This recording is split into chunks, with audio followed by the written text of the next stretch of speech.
So today I want to talk about something that most people are completely missing about this war. Everyone is watching the military campaigns. Everyone is following the sanctions packages, the summit meetings, the speeches at the United Nations. Everyone is treating this conflict as a story about territory, about weapons, about which side holds which position on a map. But almost nobody is asking the question that actually matters most to ordinary people around the world. What is this war doing to the system underneath all of that?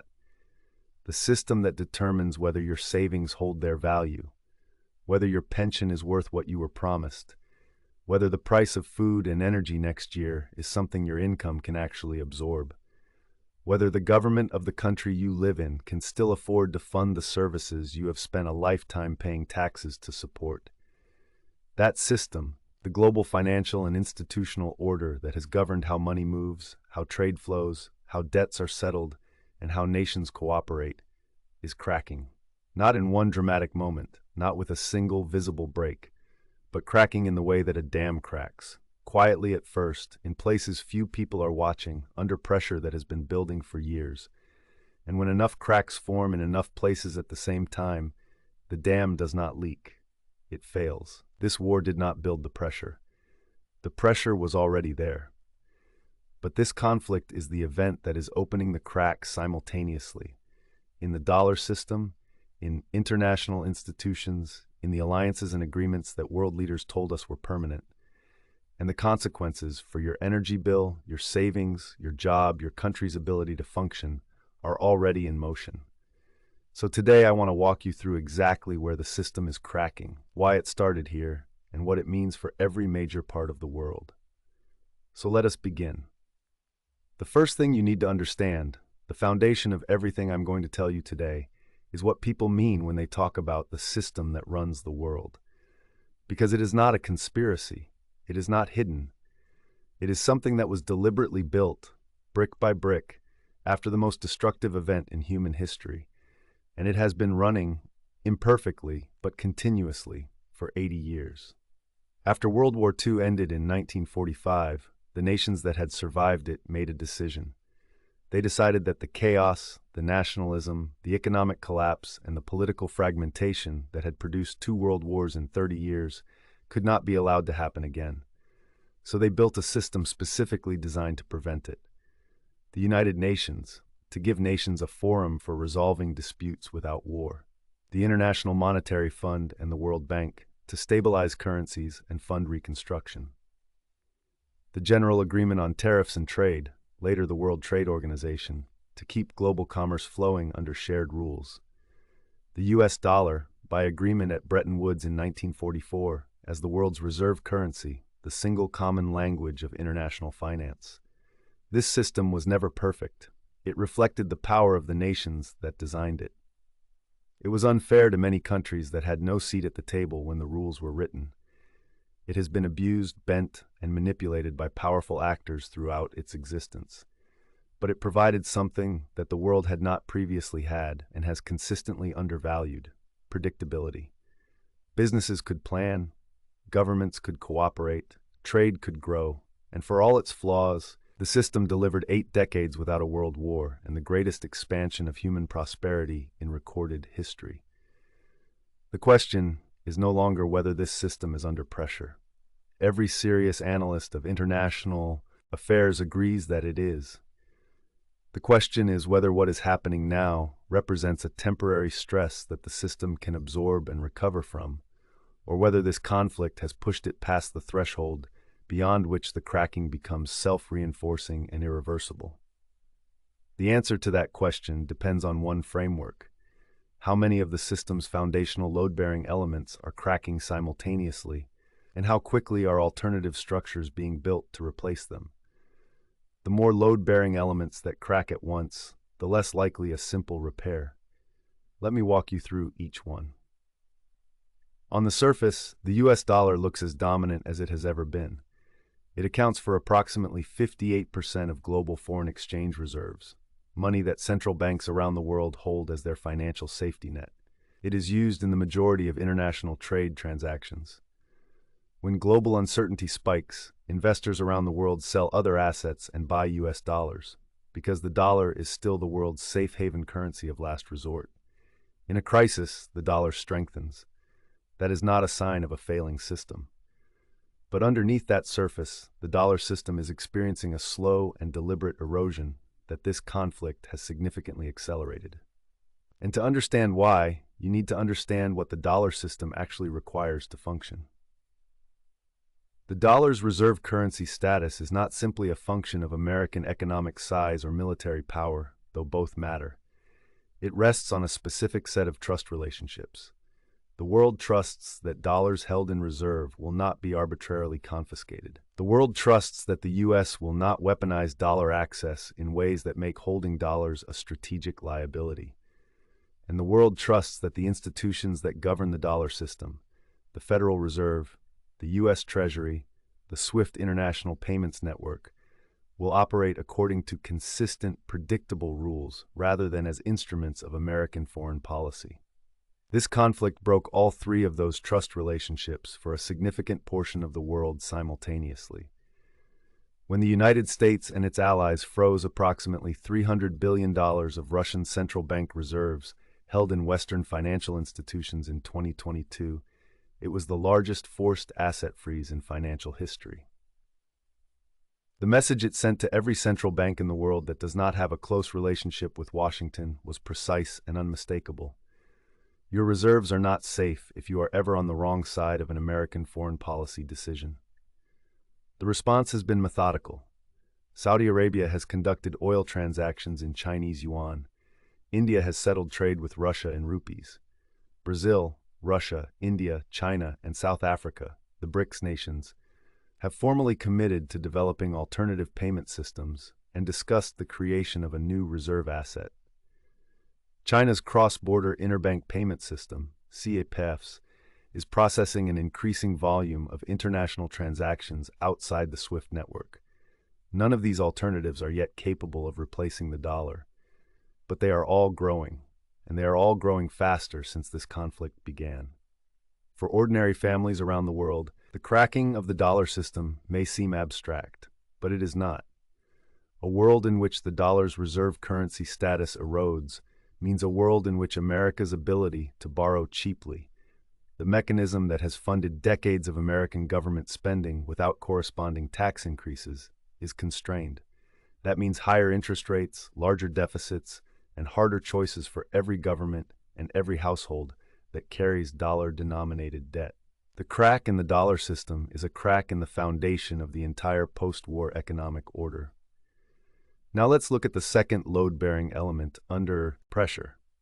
On the surface, the United Nations, the International Monetary Fund, the World Trade Organization, and the other institutions of the post-war order are still functioning. Their buildings are still occupied. Their staff are still working. Their meetings are still held. They still issue statements and resolutions and reports that governments officially acknowledge. But underneath that surface, the authority of these institutions, the quality that made them useful, which was not their power to compel, but their legitimacy as neutral arbiters of shared rules, is draining away in ways that this conflict is accelerating with every passing month. The United Nations Security Council has been unable to pass a single binding resolution on the primary conflicts driving this crisis, because the permanent members with veto power are directly or indirectly parties to those conflicts. An institution that cannot act on the most significant threats to international peace and security is not a functioning security institution. It is a forum for the public performance of disagreement. Every month that the Security Council fails to act, and every month that major conflicts continue without institutional constraint, the practical authority of the UN as a peacekeeping body diminishes further. The World Trade Organization is facing a similar institutional erosion. The rules-based trading system it was designed to protect, the principle that trade disputes between nations would be resolved through neutral arbitration rather than through unilateral economic coercion, has been bypassed by the largest economies on Earth with increasing frequency and decreasing apology. America has imposed tariffs without WTO authorization. China has used economic coercion against Australia, Lithuania, and South Korea for political reasons that have no basis in trade law. The institution exists, but the rules it was built to enforce are being openly disregarded by the very nations whose cooperation is required for those rules to mean anything. Here is the number that captures the scale of this institutional erosion most precisely. The use of economic sanctions, unilateral punitive measures imposed outside the framework of international institutions, has increased by over 900% since 2000. 900%. The world's most powerful nations have essentially decided to enforce their interests through direct coercion rather than through the institutional mechanisms that the post-war order created specifically to replace coercion. When the referees are ignored long enough, the game does not continue under different management. The game changes into something else entirely. For ordinary families, the erosion of international institutions means something very specific. The gradual disappearance of the rules and agreements that kept trade flowing, kept disputes manageable, and kept the costs of international conflict from falling directly on civilian populations. When those rules fail, the costs do not disappear. They are simply redistributed onto the people with the least power to resist them. Now let us look at the third crack, the one that is moving fastest. On the surface, the Western alliance system looks more united than it has been in a generation. NATO has expanded, new defense partnerships have been forged, the language of collective security and shared values is more prominent in political discourse than at any point since the Cold War. The alliance, by any public measure, is holding. But underneath that surface, the alliance system is under a set of internal pressures that this conflict has made impossible to continue ignoring, and that threaten its practical effectiveness even as its formal membership grows. The fundamental problem is that the alliance was designed for a world in which its members shared not just security interests, but economic interests as well. When the Western alliance was built during the Cold War, its members were each other's primary trading partners, primary investment destinations, and primary sources of the technology and goods that their economies depended on. Security alignment and economic alignment pointed in the same direction. Defending the alliance was also defending your prosperity. That alignment has fractured. Germany, the largest economy in Europe and the anchor of the European alliance contribution, conducts 8% of its total trade with China, more than with any individual European partner. Its automotive industry, its chemical industry, and its machinery manufacturers are deeply integrated into Chinese supply chains and Chinese markets. Asking Germany to fully decouple from China for security reasons is asking it to accept an economic cost that its government has concluded its population cannot absorb. The same calculation, in different forms, applies to France, Italy, South Korea, Japan, and Australia. The result is an alliance that agrees on the principle of collective defense, but disagrees, often sharply and in private, on how much economic cost each member is willing to bear to enforce that principle against adversaries who are also major economic partners. This war has made that private disagreement increasingly public and increasingly difficult to manage, and it has given every adversary of the Western alliance a precise map of exactly where its internal pressure points are located. For ordinary families within the alliance, this internal fracturing matters because it means the security guarantee that their governments have cited as the foundation of their defense spending and their foreign policy choices is less absolute than it has been presented. Not worthless, not irrelevant, but conditional in ways that were not previously acknowledged publicly. Now let us look at the crack that is perhaps the most surprising of all. On the surface, global energy supply looks like a technical and commercial matter, a question of oil fields, pipelines, tanker routes, and refinery capacity. It does not look like a system in the same sense that the dollar or the United Nations is a system. It looks like a market. But the global energy architecture is a system in the deepest sense, a set of relationships, agreements, and infrastructure built over decades that determines not just the price of energy, but the fundamental power relationships between nations. And it is cracking in ways that this conflict has made irreversible. The petrodollar arrangement, under which Gulf oil has been priced and sold exclusively in US dollars since 1974, is the single most important financial agreement of the past 50 years that most ordinary people have never heard of. Let me explain it simply. Saudi Arabia and the other Gulf states agree to sell their oil only in dollars. Every nation on earth that needs Gulf energy must therefore hold dollars. That creates permanent structural global demand for the US dollar, regardless of what America's own economy is doing. And the Gulf states recycle the dollars they earn back into American financial markets, providing the capital that allows the United States to sustain levels of debt and government spending that would be unsustainable for any other country. This arrangement is fracturing. Saudi Arabia has, for the first time in 50 years, conducted oil sales in a currency other than the US dollar. The Gulf states are negotiating energy agreements with China, India, and other Asian consumers that include currency arrangements outside the petrodollar framework. The specific number that illustrates the scale of what is at stake. The petrodollar system generates an estimated $700 billion in annual demand for U.S. Treasury bonds from Gulf sovereign wealth funds and central banks. If that demand declines significantly, the cost of American government borrowing rises, the dollar weakens, and the financial mechanism that has sustained the American standard of living for 2 generations comes under pressure it has never previously faced. For ordinary families, the cracking of the energy architecture is arriving as inflation that is more persistent than any central bank predicted, as energy prices that have reset at permanently higher levels, and as the gradual realization that the cheap, stable, always available energy that the post-war economy was built on was never a natural condition. It was an engineered one, and the engineering is coming undone. Now let us look at the fifth and final crack, the one that connects all the others.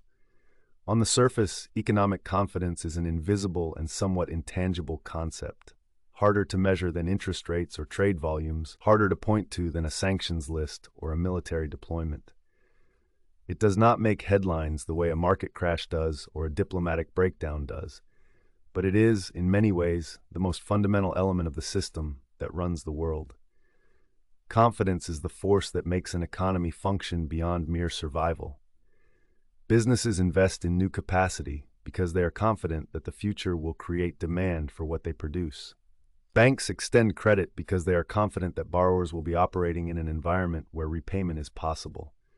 Governments make long-term commitments to infrastructure, to education, to social security systems because they are confident that the tax base and the institutional stability needed to honor those commitments will exist for decades. When confidence collapses, none of those things happen. Investment stops. Credit contracts. Governments make only the most essential commitments and defer everything else. Growth slows, not because the physical capacity to produce has changed, but because the willingness to act on an uncertain future has disappeared. Economists call this a confidence crisis. Historians call it what it actually is: the moment when a society stops believing that tomorrow will be sufficiently like today to be worth investing in. This conflict is producing a measurable, documented erosion of that confidence across the global economy. Business investment in the OECD economies, the world's wealthy developed nations, has contracted. Global foreign direct investment flows have fallen from approximately $2 trillion annually before the conflict to under $1.3 trillion. The number of new long-term infrastructure projects being initiated globally has declined sharply, while the number being canceled or indefinitely postponed has risen. These are not opinions. These are the recorded decisions of businesses, investors, and governments that have looked at the world this conflict is creating and concluded that the future is too uncertain to commit to today. For ordinary families, the cracking of the confidence architecture arrives in the most personal possible form. The job offer that does not materialize because the company decided not to expand. The mortgage that cannot be approved because the bank has tightened its criteria. The pension fund that is generating returns below what was projected because long-term investment has slowed. The government program that is being cut because revenues are lower than forecast and borrowing is more expensive than budgeted. None of these things announce themselves as consequences of a global confidence crisis. But that is what they are. So now let us zoom out and look at the biggest picture of all. Because when you look at the 5 cracks we have just covered, the dollar system, the international institutions, the alliance structure, the energy architecture, and the confidence foundation, something becomes visible that is more important than any individual crack. Every single one of these cracks was present before this conflict began. The dollar's reserve status was already being questioned. The UN Security Council was already gridlocked. The Western Alliance was already experiencing internal tension over China policy. The petrodollar system was already facing pressure from Asian economies that wanted alternatives. Global business confidence was already declining from a post-pandemic high. Every one of these vulnerabilities already existed. What this conflict has done is not create the cracks. It has connected them. It has turned 5 separate, manageable structural weaknesses into a single, interconnected pattern of systemic stress. And here is why that matters so much more than any individual crack considered on its own. When structural weaknesses are separate, they can be managed one at a time. A dollar crisis can be addressed with monetary policy. An institutional failure can be addressed with diplomatic reform. An energy disruption can be addressed with new supply agreements. Each problem has a solution that does not require solving all the other problems simultaneously.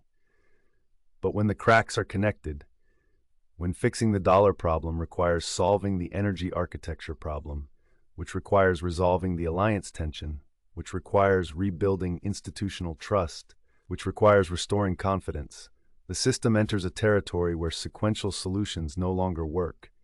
Everything has to be addressed together, or nothing can be fully addressed at all.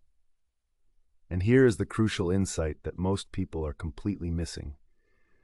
The post-war system was not designed with any mechanism for its own comprehensive reform. It was designed to be durable, not to be replaceable. The institutions, the agreements, and the norms that constitute it were built to resist change, because the stability they provided depended on their permanence. That resistance to change, which was a strength when the system was functioning well, is now a vulnerability. Because the world needs a system that can adapt, and the existing system was designed to endure rather than to evolve. The nations and institutions that understand this are already working to build what comes next. Some of those alternatives will be constructive. New frameworks for international cooperation that are more inclusive and more durable than the ones they replace. Some will be destructive, power vacuums filled by coercion rather than by rules.